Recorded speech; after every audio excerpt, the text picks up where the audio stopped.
I have been working in an organization called EFICOR, Evangelical Fellowship of India, Commission on Relief, for over 10 years.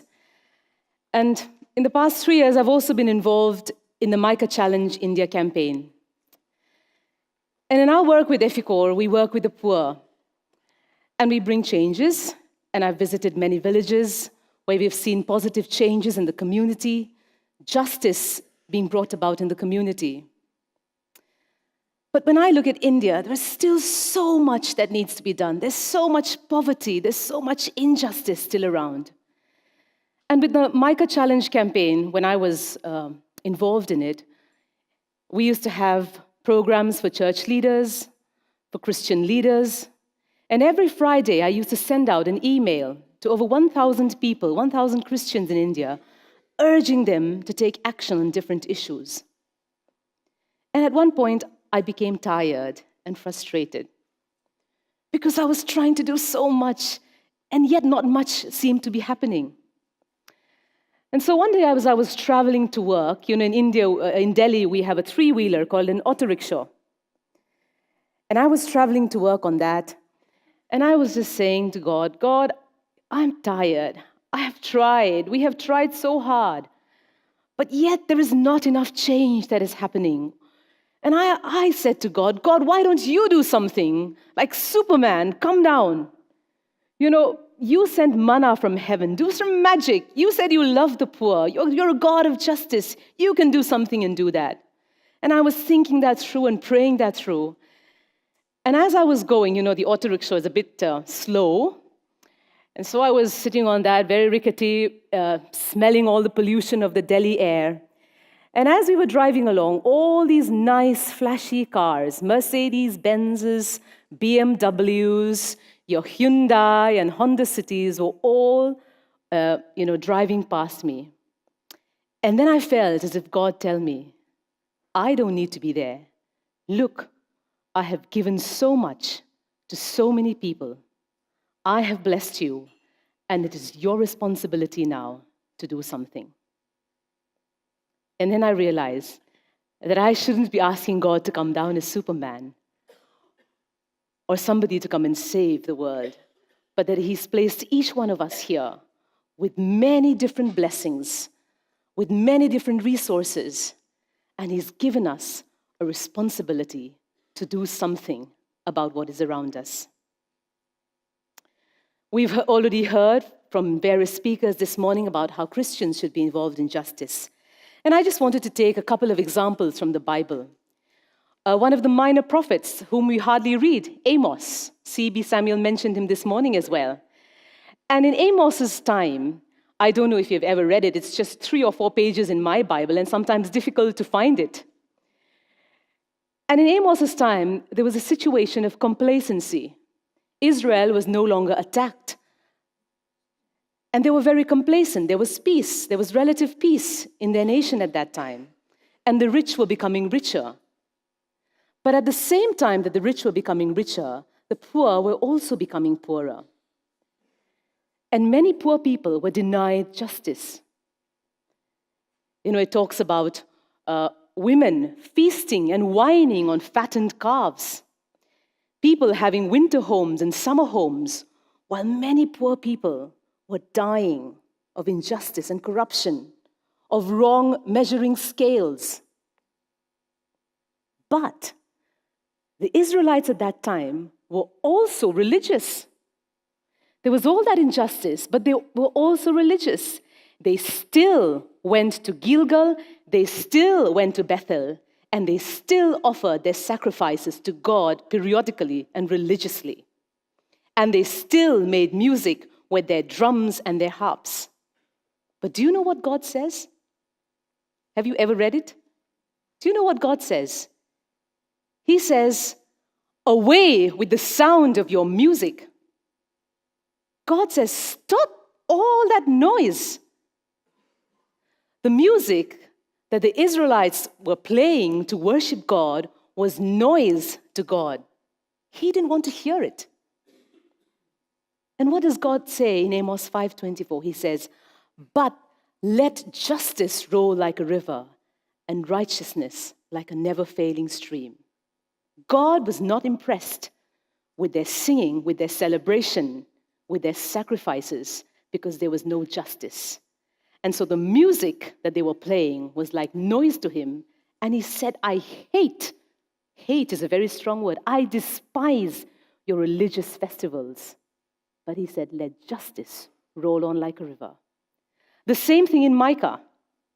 Again, a contemporary of Amos, same situation. The rich were rich, complacent, very happy where they were. But the poor were getting poorer, and there was injustice fraught in the land of Israel. And in Micah chapter 6, what do we read? God has a charge against his people. God has a case against his people, and the mountains bear witness to that. And God, tells the people, this is what you've done, this is what you've done, this is what you've done. And the people say, Lord, what should we do? Should we bring, thousands of rivers of oil, or should we sacrifice lambs? And they even offered God the sacrifice of their firstborn son. Now, those of you who have children, I'm sure you would not want to sacrifice your firstborn son for, to please God. But these Israelites, for whom their firstborn son was so precious, were willing to even sacrifice their firstborn son to please God. But did God accept that? He said no. Even that ultimate sacrifice as humans we think we can make was not acceptable to God. But he simply said, he has shown you, O man, what is good. And what is that? To do justice, to love mercy, and to walk humbly with God. Maybe it was more difficult to do justice than to sacrifice their son. I don't know, but I think the situation in our world today is very much the same. And I'm sure it's true in India. We have many rich churches. We are complacent. And maybe the church here in Netherlands is also complacent at times. It's okay. We are happy. I go to church every Sunday and that's it. But the Bible has so much about justice. So much it talks about how God hates injustice. And we heard that this morning from C.B. Samuel as well. And even in Jesus, there was so much about justice. So what has gone wrong with our understanding? What has gone wrong with us? That injustice no longer affects us. That we still continue to have these music when we know there is injustice in the world. Why does it not affect us? And one of the reasons I thought was maybe we have lost our sense of community. Church is meant to be community. But if I'm not mistaken, church is a place we drive to on a Sunday morning. Isn't it? You may have to drive 20 minutes, 30 minutes. I don't know how long you drive, but in a lot of places, church is a place you drive to and you attend and you go back home.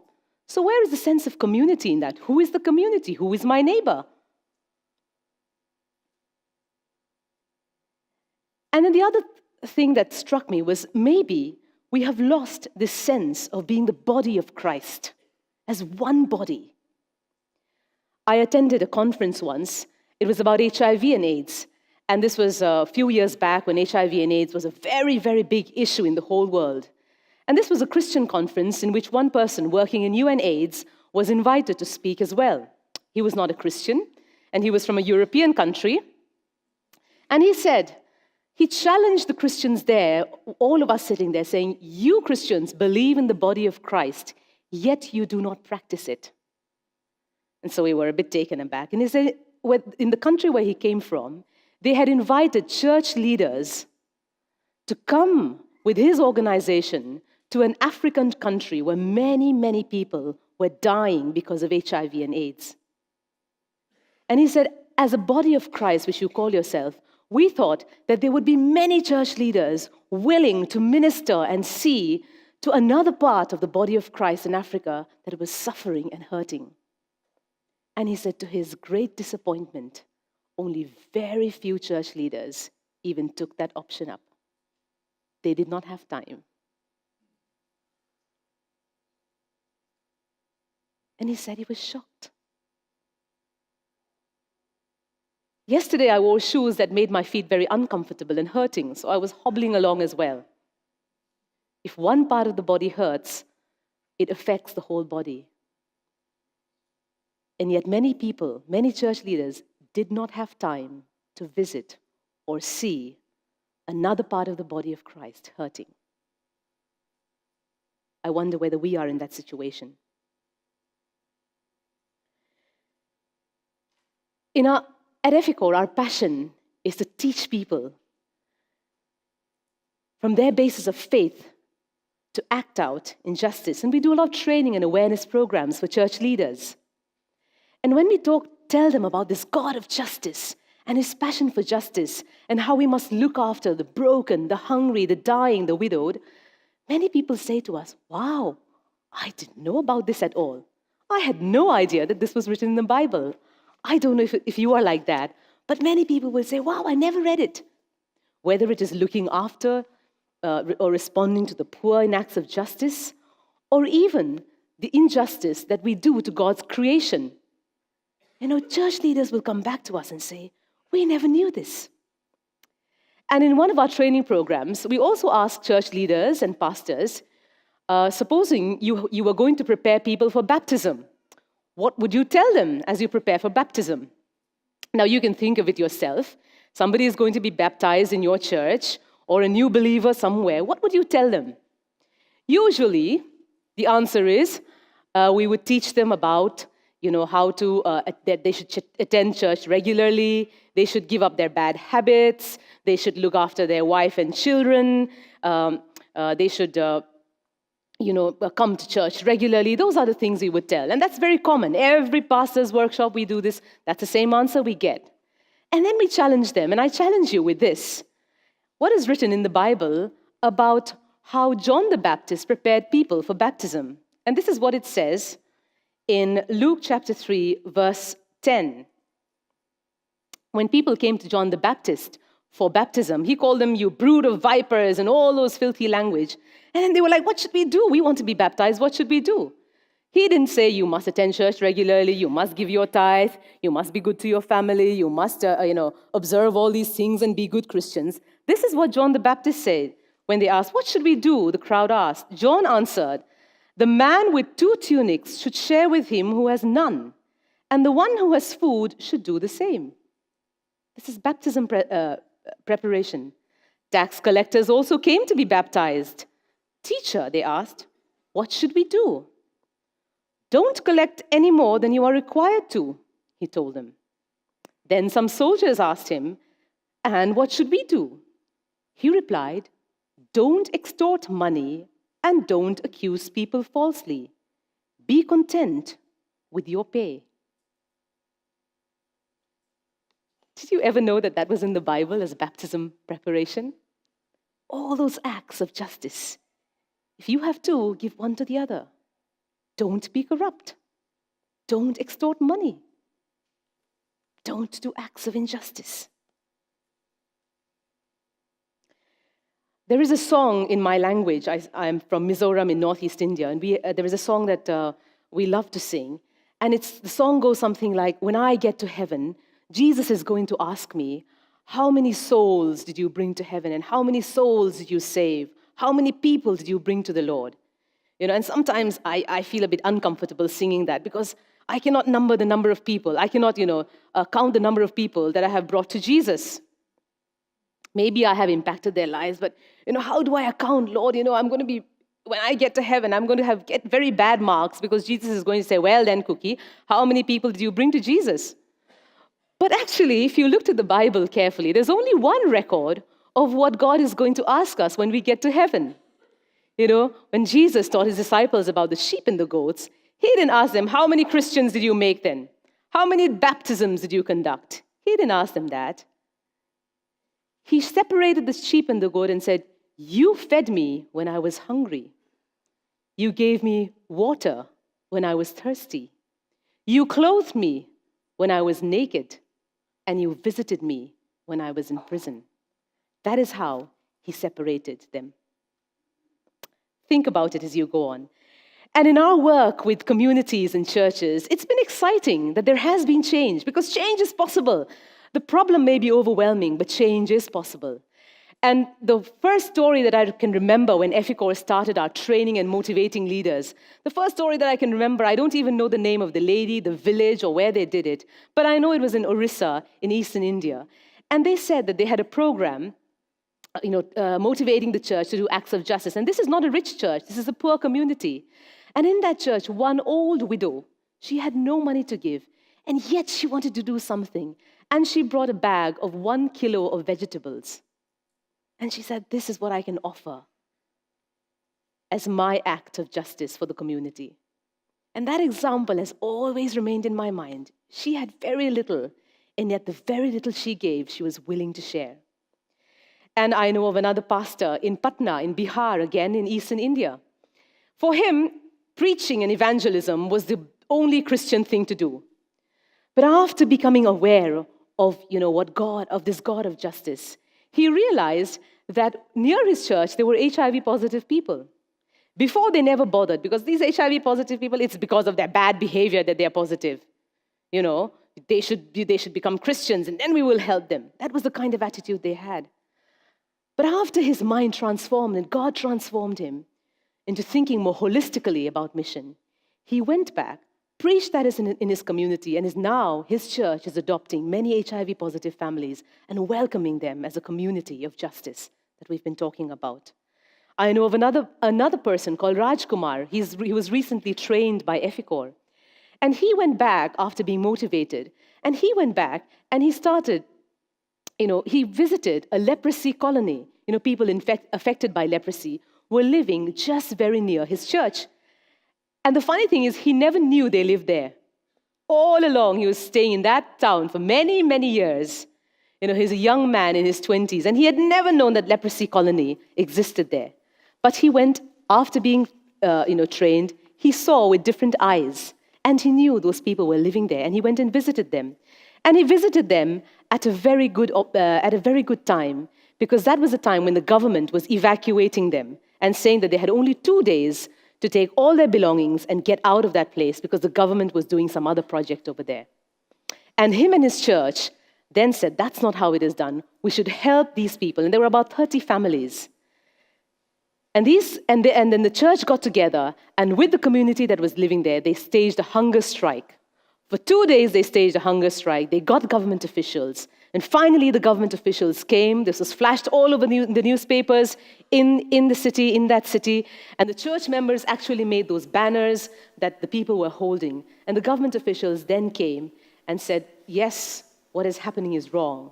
And they actually then gave them other accommodation, other place to live, under a government scheme that is possible. That is change. A person who had not even known that this leprosy colony existed was doing that.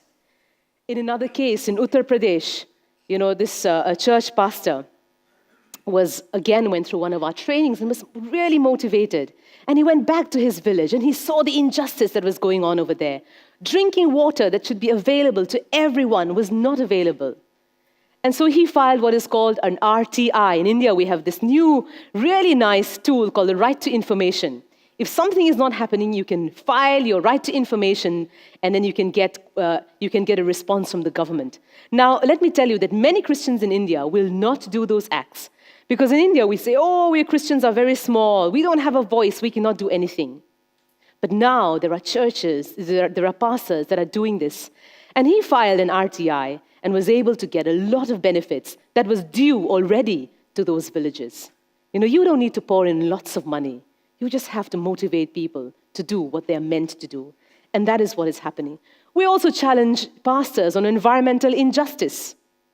And in one group of theologians I was talking to, and I said, there's so much God talks so much about caring for creation in the Bible. He is the creator. And there's so much reference for us to be caring for creation.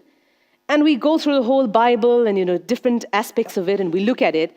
And then I asked that question, why do we not care for creation? And one young man shot his hand up and I said, yes, why do we not care for creation? And he said, it's not spiritual enough. And that is the problem. It's not spiritual enough to do these things. But even in terms of environment, the injustice that we do is not only to creation itself, but injustice to many, many poor farmers who are dying every year or who are committing suicide because their crops have failed because it hasn't rained in time or it has rained too much. So I may be able to enjoy all the luxuries that I have in a Western country or in Holland, for example. But because of what is happening to the environment, it's affecting poor farmers somewhere in Asia and Africa who are dying because their crops are not producing enough, or because it's flooded again this year. What can we do as a church? I will close with one example.